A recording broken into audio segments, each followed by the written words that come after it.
बिस्मिल्लाहिर्रहमानिर्रहीम। जो हॉलैंड के अंदर खाके निकले जिन्हों में हमारे नबी सल्लल्लाहु अलैहि वसल्लम की गुस्ताखी की, मैं ये वाज़े करना चाहता हूँ कि ये कोई एक मुसलमान का मसला नहीं या चंद मुसलमानों का मसला नहीं। हर मुसलमान दुनिया में जिधर भी वो बसता है, ये हम सब का मसला है। नबी सल्लल्लाहु अलैहि वसल्लम मुसलमानों के दिल में रहते हैं। जब कोई भी उनकी शान में गुस्ताखी की जाए, सारे मुसलमानों को तकलीफ़ होती है। और मसला हमारा ये है मुसलमानों का कि मगरिब के लोगों को इस चीज़ की समझ नहीं है। उसकी समझ इसलिए नहीं है कि हम मुसलमानों ने उनको समझाया नहीं कि जिस तरह वो अपने दीन की तरफ देखते हैं वो बिल्कुल मुख्तलिफ है जिस तरह हम अपने दीन की तरफ देखते हैं।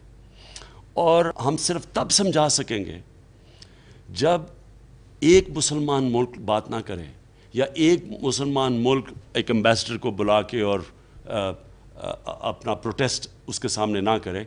सारी मुसलमान दुनिया OIC के प्लेटफॉर्म से मिल के यूनाइटेड नेशंस में बताए कि हमें कितनी तकलीफ़ पहुंचती है जब बार बार हमारे नबी सल्लल्लाहु अलैहि वसल्लम की शान में गुस्ताखी की जाती है। और वो जब सारे मुसलमान मुल्क एक पेज पे आके जब हम एक OIC के प्लेटफॉर्म से यूनाइटेड नेशंस में बात करेंगे, सिर्फ तभी ये रुकेगा। मैंने शाह महमूद कुरैशी को, जो हमारे फॉरेन मिनिस्टर हैं, उनको मैंने कह दिया। उन्होंने कई मुसलमान मुल्क जो OIC के मेंबर्स हैं उनसे बातचीत शुरू कर दी है। यूनाइटेड नेशंस में वो मीटिंग्स करेंगे और इंशाअल्लाह हम एक ऐसा स्ट्रॉन्ग प्रोटेस्ट करेंगे और समझाएंगे भी।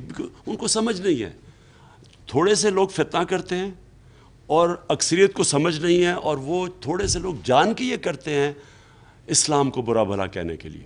तो इंशाअल्लाह हम समझाएंगे भी उनको और प्रोटेस्ट भी करेंगे कि इस तरह की चीज़ें, एक 1.25 अरब दुनिया में इंसान रहते हैं, उनको तकलीफ़ नहीं पहुंचा सकते आप, और इंशाअल्लाह हम कामयाब होंगे।